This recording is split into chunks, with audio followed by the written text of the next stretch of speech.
If we look at reality as an equation of intelligence, then the question is how to move beyond lineal mathematics, where you have 1 plus 1 plus 1 equals 3 minus entropy, which is the tax in any lineal system. And then you get the energy that remains, so maybe 2.5 or 2 after the tax of the exchange is paid. How do you go from there to where you get 3 times 3 is 9 and a liftoff phenomena where it takes less and less energy to create more and more sustainable well-being? This is the equation. And a good way of understanding that is the highway system, where if you want to have everyone doing their own thing, no indicators, no traffic laws, no speed limit, nothing, no one drives on any particular side of the road, then you just have a mishmash of vehicles. And you have to go pretty slow because there's no guideline, there's no principles, there's no rules. And so, you don't want to be driving at 100 miles an hour if at any moment the person in front of you may swerve over. If there's no guideline, there's nothing there to say, do you ride on the right side or the left side of the road or anything along those lines. It's just complete chaos. Now, the more chaotic and random something is, even if 1 in 10 cars swerves into your lane, because there is no lane, because there's no guideline to drive on this side or that side of the road, even if 1 in 10 cars, even if 1 in 100 cars just decides for no particular reason, just random chance to drive out in front of you, if you're driving 100 miles an hour, you're dead within a day of driving.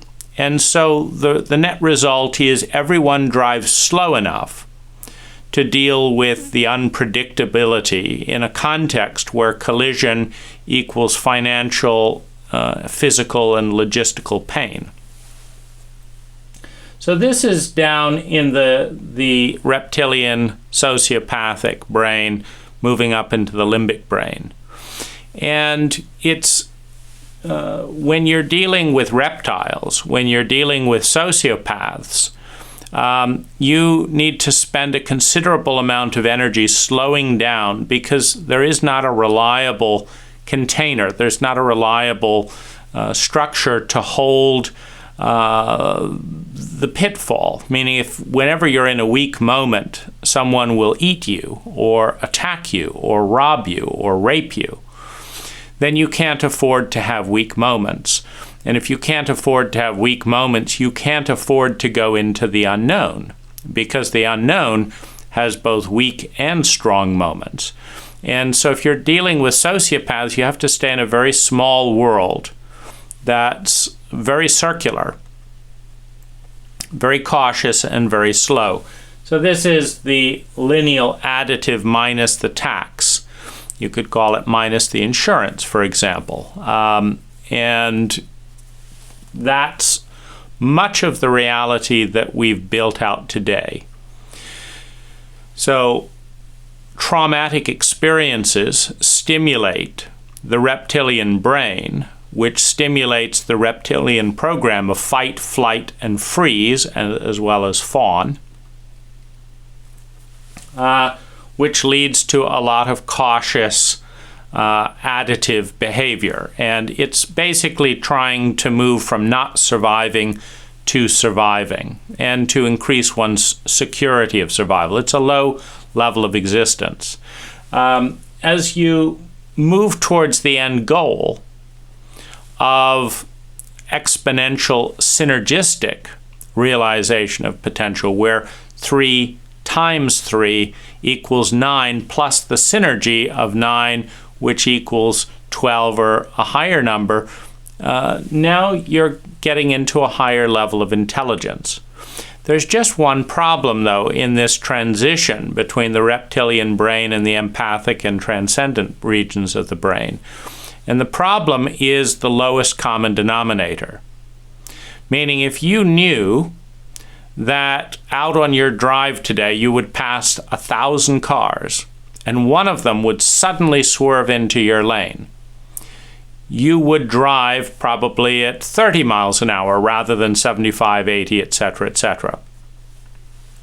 The thing that allows you to have that high speed is eliminating the lowest common denominator. One sociopath in a group of 100 with a gun is enough to limit the entire group down to a reptilian state. Because one person with a gun who's going to rape you or rob you, etc., requires everyone to focus on survival and security. So there's an incredibly high cost to that one. And particularly in a loop, in a mathematical loop that is relatively sociopathic. We produce high levels of trauma in childhood, in infancy, in the education system, in the work environment, in marital relationships and romantic relationships, in old age, in capitalism. We produce large amounts of trauma that trigger large amounts of reptilian programming: fight, flight, freeze, strategize, prepare for the worst, catastrophic thinking, which is means you're not focused on high levels of innovation and creativity, statistically speaking. How do you get to this? And the key is to create stable pockets. And Dunbar's law, a sociologist, suggests that you cannot have a cohesive group of intimate people. And intimacy is that's more than 150. And tribes and apes and chimpanzees and things tend to diverge when the groups get much higher than 150 as deeply cohesive groups. That the human brain is not capable of tracking the memories, the birthdays, the significant moments, the sensitivities, the agreements, the politenesses that vary for each individual in more than 150 people. Now, if you expand the group beyond that, you deteriorate the quality of intimacy, meaning you don't remember that this was the day this person's mother died. And so you treat them as if it was not an important day for them. And because it is an important day for them, but you're treating them as if it is not an important day, there's a dishonor of the emotional charge in the relationship, which, as that relationship and energy is dishonored, leads to reduced trust. Because if something is sacred to me, and you walk right over it, and you have no awareness that you walked right over it, what you're speaking to is a lack of competency and a lack of trustworthiness. Now, when that's built into the system by having primarily strangers interact who know almost nothing about one another, the violation is built into the system. It's not intentional, it's systemic. And so people have to keep more and more emotional distance from more and more people, so that the violations that take place hour by hour do not devastate the individual in the same way, if someone you don't really care about sleeps, who happens to be your partner, sleeps with another person who you don't really know, it doesn't affect you as much as if a soulmate sleeps with your best friend. It's the proximity of intimacy, of openness, that makes these violations incredibly devastating and traumatic. And so you have one of two directions to go. One is towards desensitization, apathy, despair, cynicism, bitterness, rage, distrust, etc. And the other is towards honor. Honor requires intimacy. It requires respect. So Dunbar suggests that this requires groups of 150 people or less. And that when you go beyond that, the levels of misunderstanding emerging out of a lack of intimacy and the consequent lack of empathy and the consequent dishonor and violation creates more and more pain that has to be managed at a higher and higher cost, thus eliminating the supposed efficiencies of scale that come from an ignorance of that aspect of human consciousness and human brains. And so the first thing to do is to create a container to hold less than 150 people in a sustainable social network. Those networks have the possibility, not the probability in our levels of emotional and relational literacy, but the possibility of reaching a level of honor, a level of respect, a level of dance and flow that is capable of producing the levels of pleasure, safety, trust, and well-being that allow the consciousness to migrate in this great divide from the sociopathic reptilian brain up into the empathic and transcendent brain. Without that container, without that respect and honor, too much violation, pain, numbness, etc. occurs. Too much fight, flight, and freeze is stimulated, and the consciousness remains trapped in the lower part of this equation in a lineal production of well-being.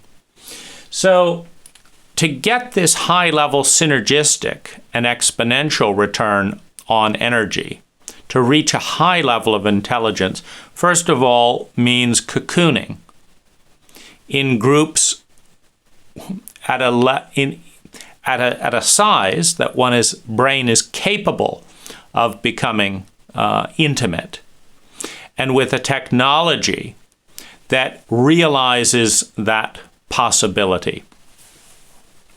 So this is the first, and it's the most important equation that we have, because if we can create pockets of people that know each other well, that have a high quality of honor and respect, that is the only doorway into transcendent regions of the brain, capable of synergistically creating exponential levels of human well-being for the same amount or less energy invested. So you have a state of grace.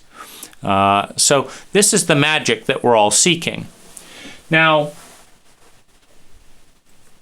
if we turn our attention away from this particular system, because this is a system that creates an envelope, a container, and then develops a technology that is data correlated, meaning you track how many violations are occurring within the group, and you respond to them to mitigate, to resolve the violations, and thus escalate trust by escalating trustworthiness. Systems are within systems. So there's a fractal aspect of reality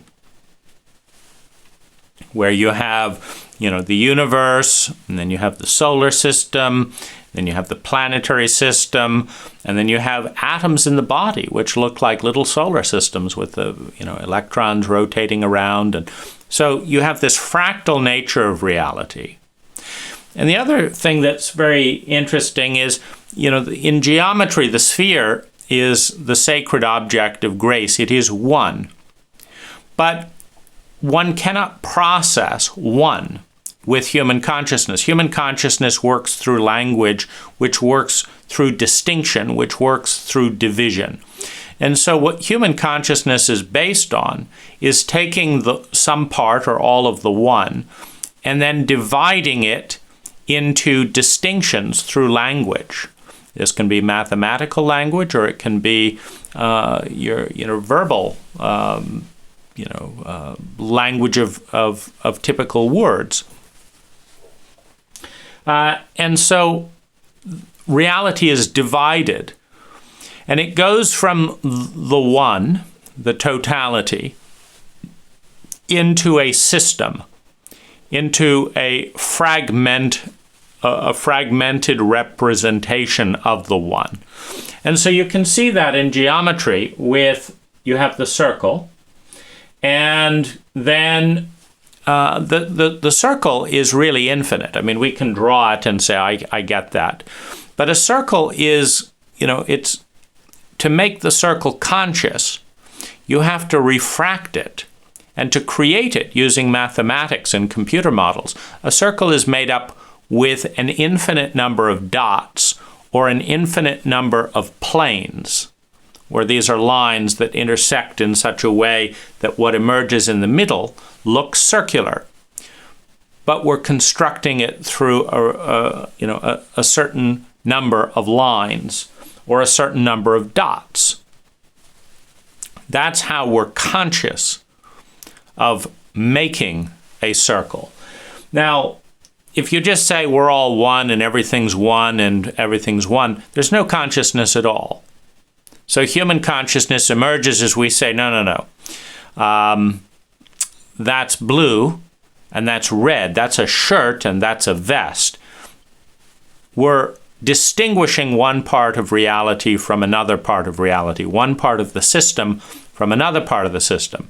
Now, we can do that very crudely. We can say shirt, and vest, or we could do it on an atomic level, where this is one atom and this is another, and then we're making it bigger. Or we could do it at a subatomic level, and by that point, even at the atomic level, we can't keep track of the atoms to differentiate them.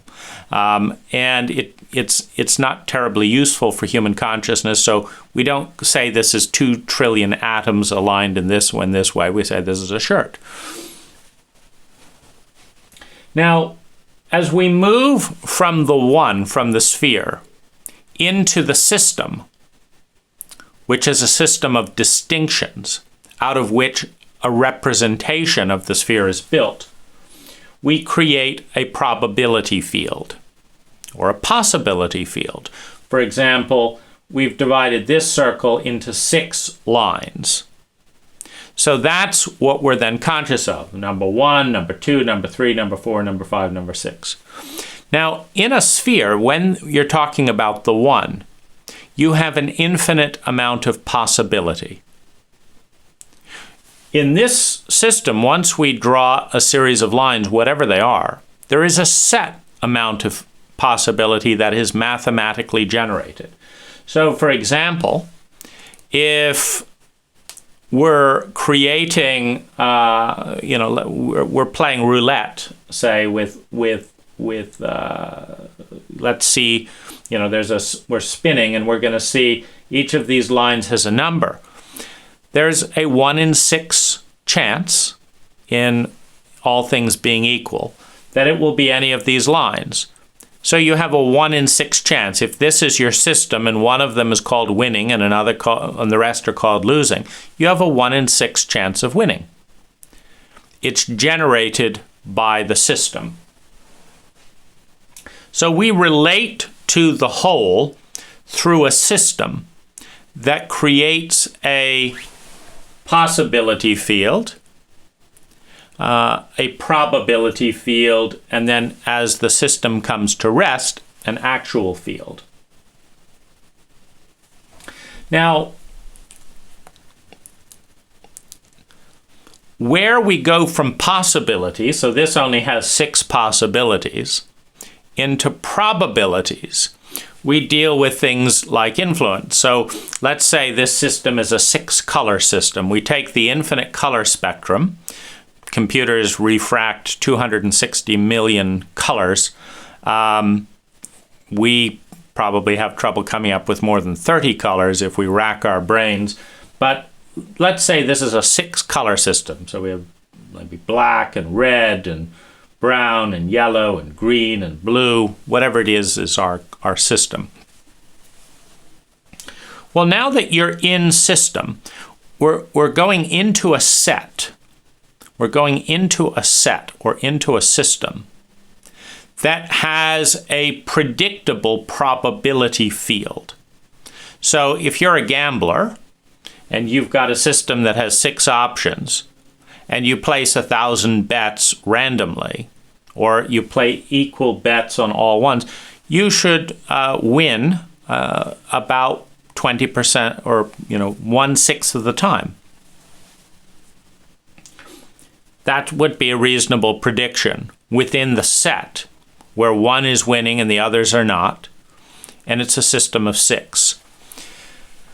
The system is one of the most important aspects of reality creation, because whether you create a system of 1 in 6 people win, or a system where 50% of the people win, because if you're playing heads or tails and you place 1,000 bets, you win 50% of the time. If you play with number 1 is winning and the rest is losing, you win 1/6 of the time. And so would anyone else who places a large enough number of bets. You're entering the probability field of a set. Now, if you combine blue, let's say you've broken down the color system, and you combine blue and yellow within your color system, you generate a green. If you've ever done watercolors, etc., it's not only do you have a set number of colors, those are your paints, but the interactions are statistically probable, meaning there may be a watercolorist somewhere who combined blue and yellow and mixed them up with water and didn't get green. It's just so statistically improbable that I, and probably you've, never heard of them. But you're dealing with a system, and you're dealing with probability fields that can be calculated mathematically if you understand the science. The science of the possibility field reduced to the probability field, and then you can predict them with certainty if you take control of the variables. Every time I say raise hand, my hand goes up. All things being equal, my hand goes up. So there's a predictable cause and effect relationship between thinking lifting up, having muscle memory, having muscles, having bone, and going up. Now, if I cut away the system that lifts this arm and say go up, but there's no muscles, I've stripped off all the skin and muscle, all the tendons, then this arm is hanging limply. We can predict that statistically because the system has changed. We've changed the aspect of the system. Now, the reason system theory is so important is that every system has within it a probability field. Now, this doesn't tell you in terms of if we look at human beings. Every culture has a probability field. Every group of people has a probability field. It may not be conscious, or it may be very conscious, but it is a probability field. So the reason that system theory and system design is so important is it creates the mathematical probability field.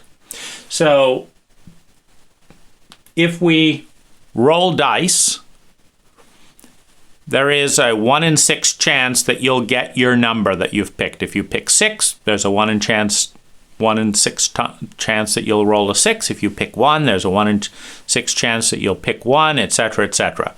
That's a given. And human beings are creators of systems. Systems of music, systems of buying things, systems of transportation, systems of consumption, systems of eating, systems of planning a day, systems of thinking. And each of these are generators of a probability field. And if we're experiencing something in that probability field, it's because we're part of a system. We're in the set that is generating that probability field. If you play a game of musical chairs, and there's 10 people and 9 chairs, there's a 10% chance that you're not going to be on one, getting one of the chairs. Now, if you're twice as fast as other people and willing to bully, and you're a little heavier, your odds go way up. But there still is a statistical odd that, you could be at the farthest point and, people were ready for you and you sat on top of them, but they were still on the chair first, So there is that,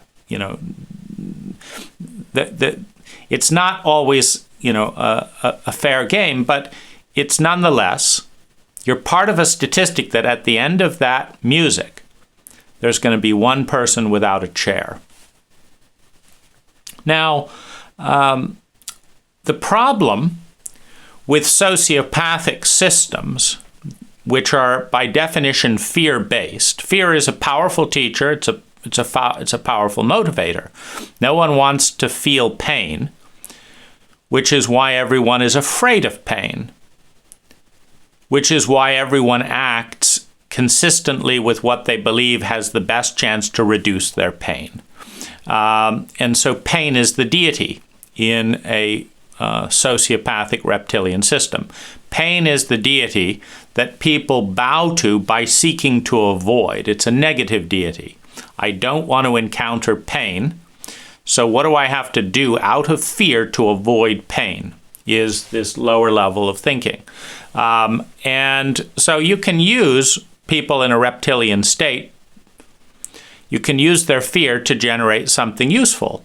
For example, you can say, if you don't wear your seatbelt, then we will give you a $300 fine.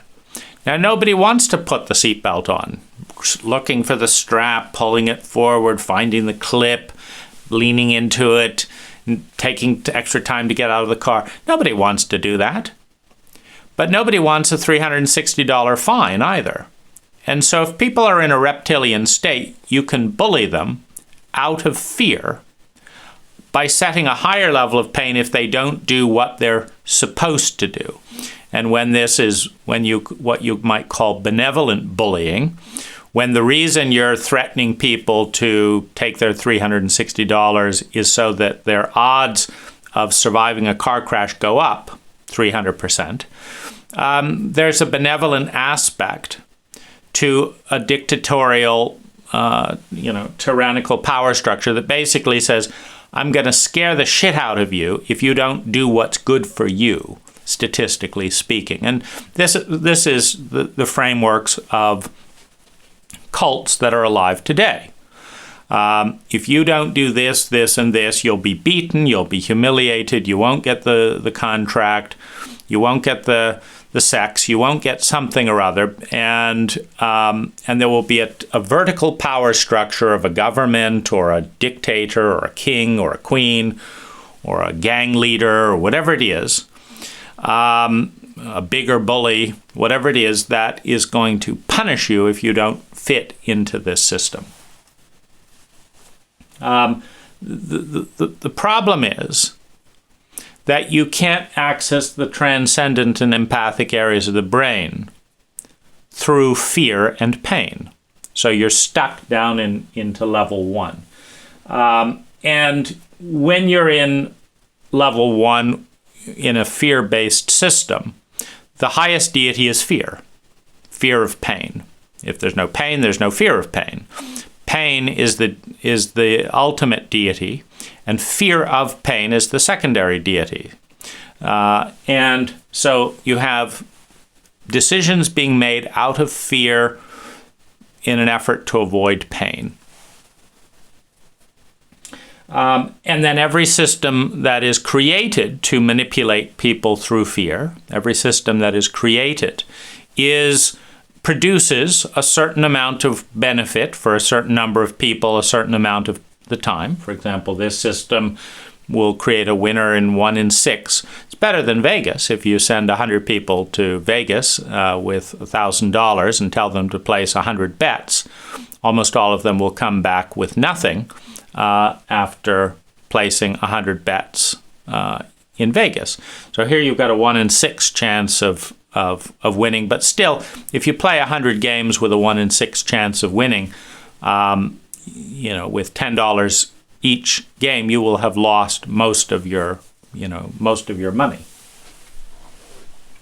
Now, what's interesting in this kind of fractal representation of reality is that you have sets. You have sets of reality, and then you have the part of us that is inside the set. So human consciousness, by definition, exists inside a set because it exists inside language.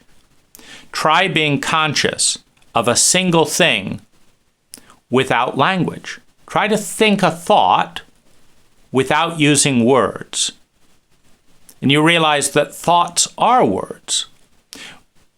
And then you realize that words are a system, that a vocabulary is a system of consciousness. Because you can't think without the word. And you can't think without the paradigm, which is another word.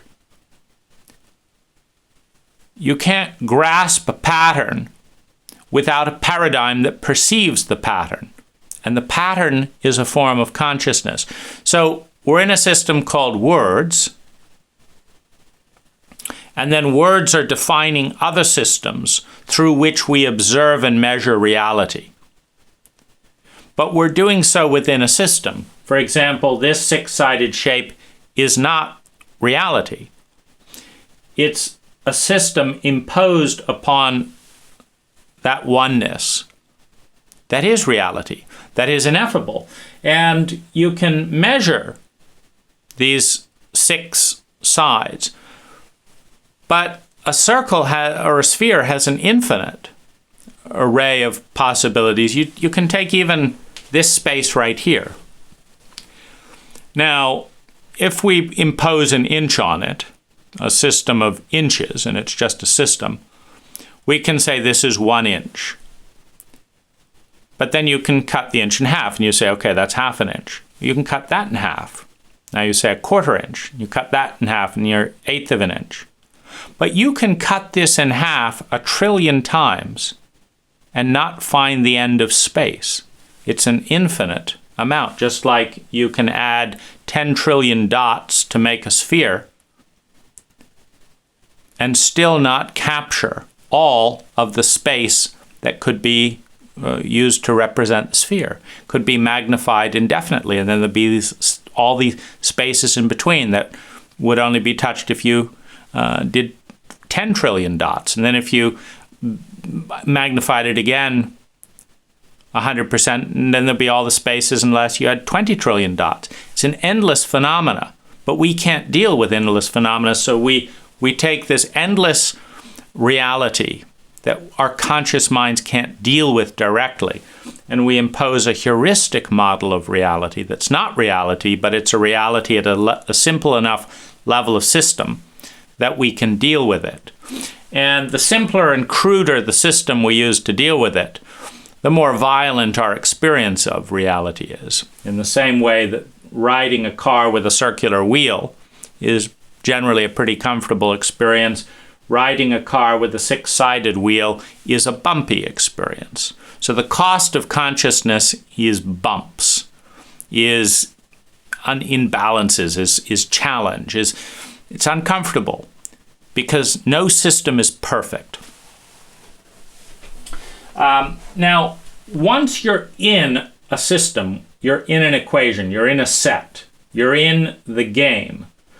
And the kind of learning experience is how this part of the system relates to this part. How does blue and yellow come together and, oh, there's green. You discover the different relationships. You understand that if you add black to blue and yellow, it turns darker black, and this makes brown, and this. So you learn all these relationships. And then there's this innate drive to feel sustainably better, and this innate drive to avoid feeling chronically bad. And so as you learn all the different configurations of your system, the goal is to create the best possible outcome within the variables of an imperfect system. Now, one of the interesting things, if you take what are the systems, so one of the systems is impact. So within this system of reality, if this fist does this, there's an impact. And what is that impact? It is a predictable system. If I hit it at 200 miles an hour, it's a different impact than if I hit it like this. If I hit it like this, it's a pleasurable impact. If I hit it like this, it's a painful impact. If I hit it fast enough, it would knock the hand right off the arm. And so we're learning about relationship. And we have a system of impact, where we have a system of feelings. If you combine helplessness and pain and hurt and a belief in betrayal, meaning that someone deliberately hurt you within the system of reality that you're dealing with, and you're helpless and you're in lots of pain and you feel betrayed, you will feel hatred. So because those colors within the system of the human heart produce that color. Just like yellow and blue create green, helplessness, pain, fear of pain, and betrayal, meaning people not caring, creates hatred. There's a sense of exclusion. My pain doesn't matter to you. I hate you. I want to destroy you. Whatever, those feelings are produced within the system of the human heart. Now you have a system of physics, where if you combine this metal at this temperature, this happens. You have a system of statistics. You play 100 games of dice, and you have one lucky number out of your 6 numbers, and you're going to win, 1/6 of the time. So this is a probability field of statistics. Now, part of us enters the game, enters the probability field, enters the mathematics, etc., and the outcome is predictable. And there's that part of us sees reality as the set that we're experiencing, if we enter the game of color and we combine blue and green, or blue and yellow, we are green suddenly. If you enter the game of relationship and this makes us feel loved and this makes us feel unloved, and someone does the things that make us feel unloved, we are feeling unloved. If someone does the things that make us feel loved, we feel loved. That's part of the system. A system of impact, a system of feelings. Similarly, if we hold up a hand and something hits it at 500 miles an hour, the system says, I no longer have a hand, because that is the consequence. It's possible. One, it's in part of physics that can happen to a hand. And I'm in a system that, for whatever reason, sees flying objects happening presumably out of my control, because most people don't choose to have their hand shot off by an object. But I'm now in a system that has that level of dishonor, disrespect of what? The integrity of my body. But there's also a part of us that is outside the system. And this is a very interesting thing, because we identify with patterns. Who are you? Well, who is this person? Well, let's look at some patterns. The name is Dane. The face color is this. The nose is this wide proportional to the eyes. It's a pattern. So we say, I am this pattern. And I know I'm this pattern because I was that pattern before. And I know I was that pattern before because I was that pattern before. In other words, an identity is an observable pattern of energy that can be distinguished from other patterns of energy. And so we say, this is me. This is my identity. These are my patterns of thinking, feeling, speaking, and doing. These are my patterns of being and physicality. So we have these identities that we identify with, and we say, this is me. But we also know from physics and mathematics that one reality is fractal in nature, so what's happening at a small level is happening in another way, slightly differently at a larger level, and in another way in a slightly larger level. Human egos and human identities are fractal representations of the cults into which they're born. So we understand that. If you want to predict someone's egoic identity, just look at the variables in all the people they've run into and people they've had to modulate and adjust to in order to interact with the world. So there you have, a connection, a microcosm of a human ego is a representation of the cult structure that they've been exposed to. This is me because I'm an American. And Americans are like this. They speak English. I'm speaking English. They have this kind of an accent. I have that kind of an accent. I fit the pattern that I've modulated and attuned to become. But all of reality is a vast equation through one paradigm of perception. Meaning, what's going on with this finger is affected by what's going on 10 light years away. One of the things that's affecting both this finger and something 10 light years away is the gravitational constant.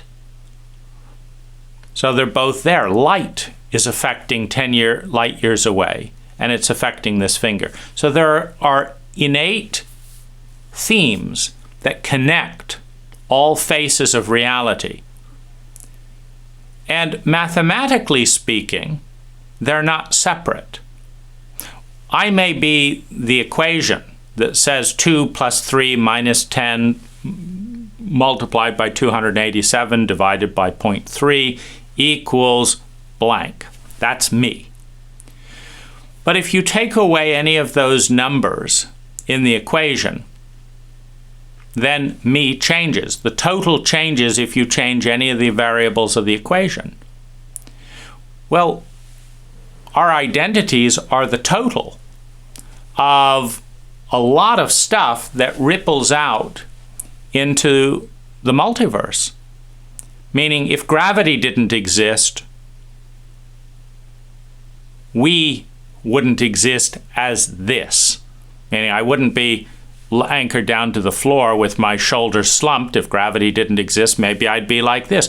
So every single variable in the ultimate equation, which can never become fully infinite because we're dealing with the one that becomes as complex of an equation as we want to make it into, depending on how many dots and how many equations we want to generate to create human consciousness, this awareness that exists in distinction from other things. So if I change one part of the universe, whether it's the gravitational constant or the amount of matter or when the sun rises or whatever, I change too in some way because there is a ripple effect. Physicists say that no energy is created or destroyed. It simply changes. The human body doesn't die in the sense of poof. If I lay a hole, create a hole in the ground and lay my body into the hole and die, then my blood becomes nitrogen in plants, various insects and worms, and all the energy that's stored in this form becomes a new pattern. So no energy is lost. It's just become something different. And if I was born on Mars, I'd be different than if I was born here. My heart would have developed differently. My muscles, because there's less gravity on Mars, my muscles wouldn't be as developed because they wouldn't need to be to lift me.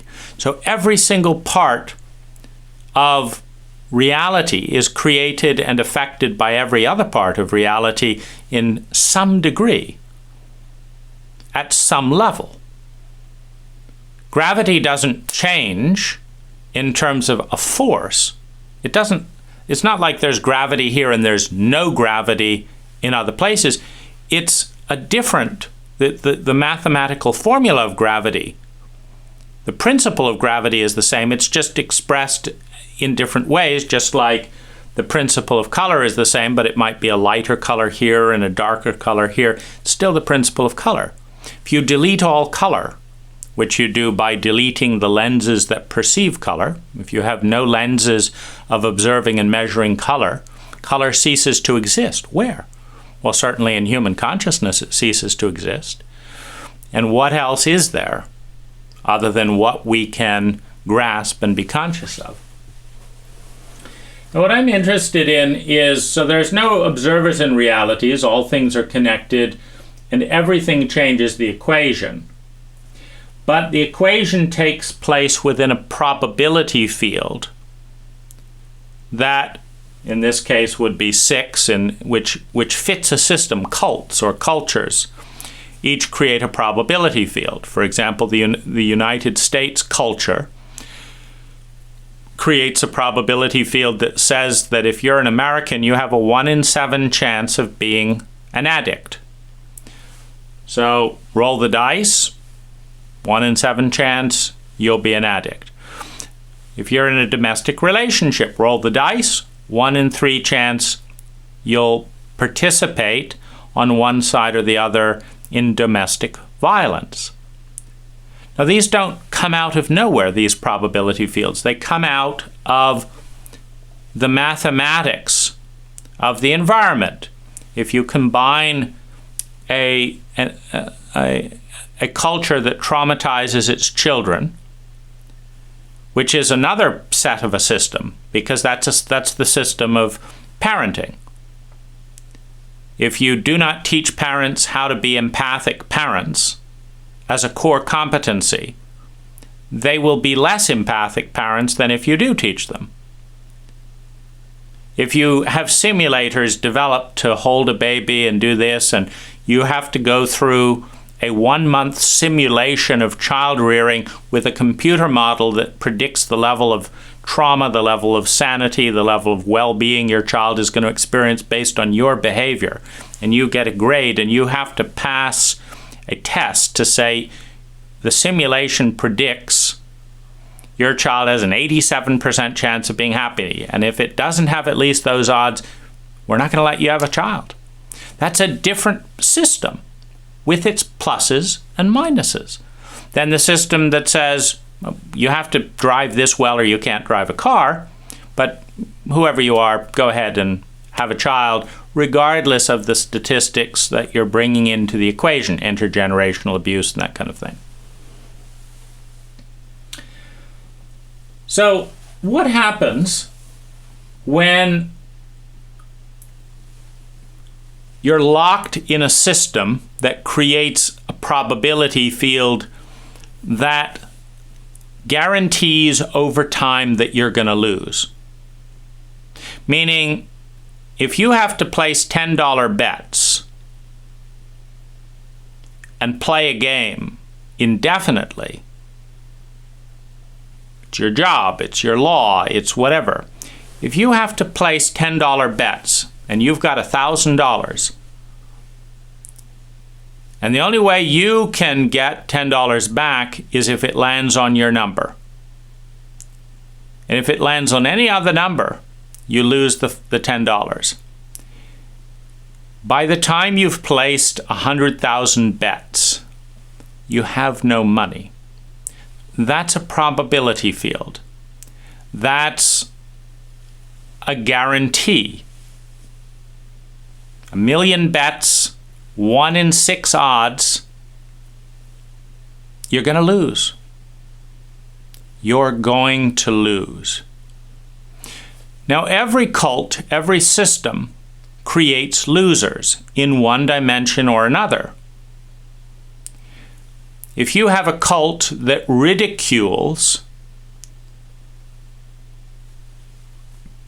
telepathy, that shames telepathy, ridicules telepathy, ignores any data about telepathy, and does not develop the talent of telepathy, and punishes you for bringing attention to it, well, 99% of people will not be aware of or want to be aware of whatever aspect of telepathy may or may not exist. If you shift those systems to where every single person goes through a double-blind study to test their telepathy in different situations, you get a different reality. And if you see who has the most telepathic abilities and develop modules to bring that out in the rest of the environment, you get a different probability. What do you do when you're in a system that guarantees that over time you will lose? This is one of the most important questions we can ask ourselves as individuals. If you're a rose planted in the shade in poor soil without any water, what are your odds? And do those odds change if you shame yourself or if others shout at you? Imagine a gardener taking a beautiful rose. They go to the nursery, they get this blooming rose. They come home, they put it in the shade. They deny it all water. They put it in bare soil. And then they go to the rose every day and they say, grow. If you grow, I will reward you. If not, you're a shit. Well, how many roses would the gardener have to go through before she understood that she's an idiot? That the rose wants to grow, it just needs sunlight, water, and soil, the very thing that isn't being provided. Well, we're not quite that dumb when it comes to gardening. Most people understand that shouting at the plant, etc., isn't going to make a difference. But we do that with children, and we do that with human beings. We put them in highly dysfunctional environments that ensure a 98% chance that they will lose, and then we try and cajole them into winning. We send people off to Vegas to place 100 bets, and then we celebrate the 1 or 2 that come out of there with some of their money left, and complain at the others that there's a problem, that they weren't being positive enough, maybe they didn't pray enough. When we've put them into a mathematical model that ensures that in tangible terms they will lose 98% of the time if they place 100 bets or more. Now, in any given set, in any given equation, the odds are set. And if it's musical chairs, the way musical chairs is, it's a great example. There's only one person left at the end. Everyone else loses, by definition, by the time musical chairs ends. In winner-take-all capitalism, there's only one take-all person in the end if you fully play it all out, unless you change the variables. But what about the part of us that is outside the system? So there's some part that identifies and says, I am blue and I am yellow, and now I've combined and I've become green, and now I'm green. That's just the way it is. But what's interesting with consciousness is there's the one who speaks. There's the one who enters the system. There's the one who engages, who talks, who acts. But there's the counterpoint. There's the part that remains outside the system. The one who watches, who didn't enter the system, but who watches us, the identity that we have, enter the system. It's called the witness. I noticed that a part of me ate a pint of Haagen-Dazs, and that another part of me got fatter a few days later. But the one who watches is not the one who ate the Haagen-Dazs or the one who got fatter. They're the one who watches the behavior. They're outside the set. In other words, that as we take the sphere and refract it down into 6 points, there's a part of us that watches that phenomena and is not engaged. That's not fully in the system. That's outside of the equation. And this is one of the important things, because the witness is one of the most important leverages that a human being has. Stephen Covey talks about the gap between stimulus and response. That a bowling ball that starts rolling down the hill has no option to stop unless it hits a mass equal or greater. If I sit down and play chess with a grandmaster, I may have no statistical probability of ever winning, but I have the choice not to play. I can say I have other things to do with my time than lose at chess with a grandmaster. Or I can redefine winning. I can say that I'm winning by getting better at my game, which I get by losing. So we have a lot of creativity and latitude in how we work with systems. And for many of us who find ourselves in an equation that is statistically generating chronic unnecessary suffering, meaning the system is generating a national system of 4.0 unemployment, for example, 4% unemployment, means that in 100 people, the system ensures that 4 of them will not work. And in a capitalist system that says that if you're not working, you're a loser, then that ensures that 4 of them feel like a loser.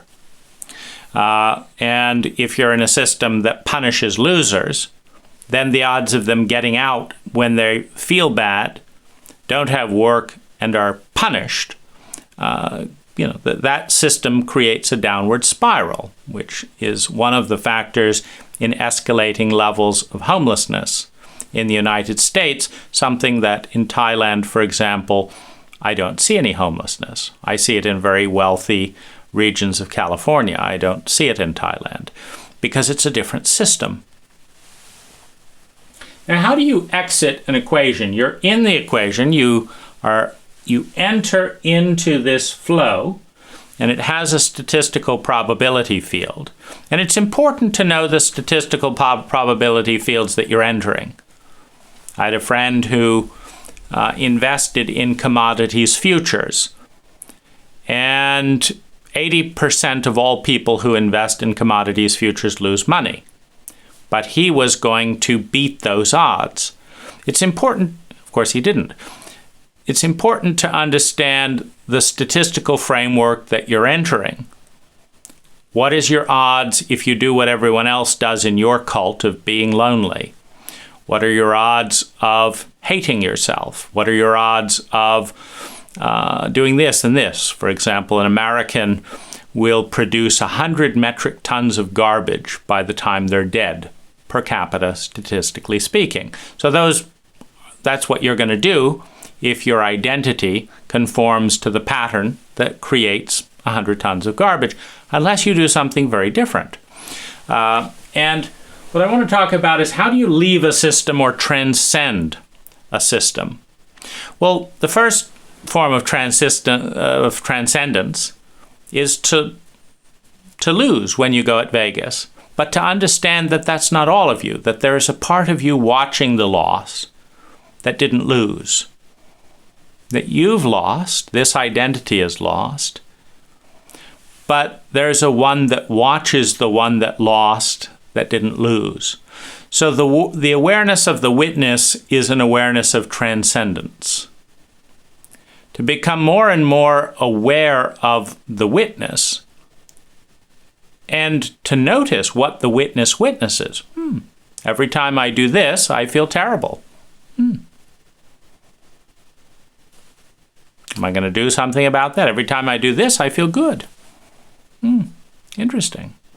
So is to be aware and cultivate the witness. So this is part, and it is a basic form of transcendence. I am not 100% locked into this identity.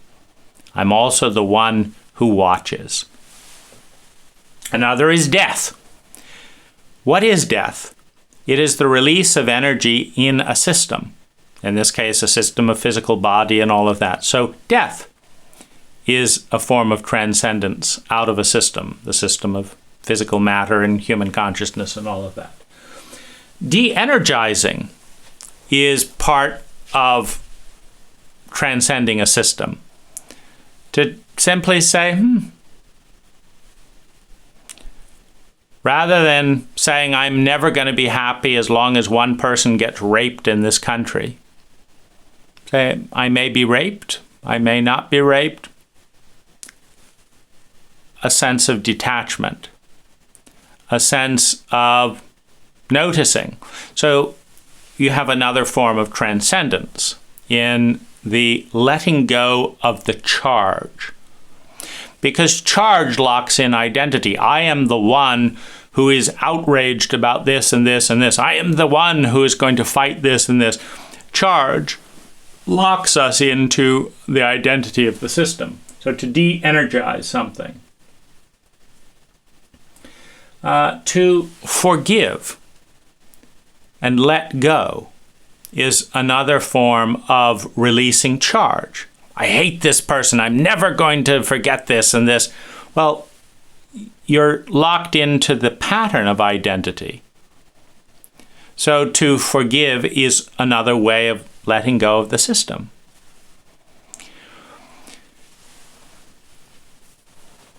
There is a part of us that is totally committed and in every system. The system of physicality, the system of language, the system of capitalism, the system of gender, the system of stereotypes, the system of chauvinism, the system of racism, every system that's out there. We're a part of it. The chemical system, the pollution system, the this, and all these, and this leads to this, and this leads to this, and it's a cause and effect and all of this. And there's also a part of us that is outside of the system. And the part of us that's outside of the system can see another way of doing the system, can see another system.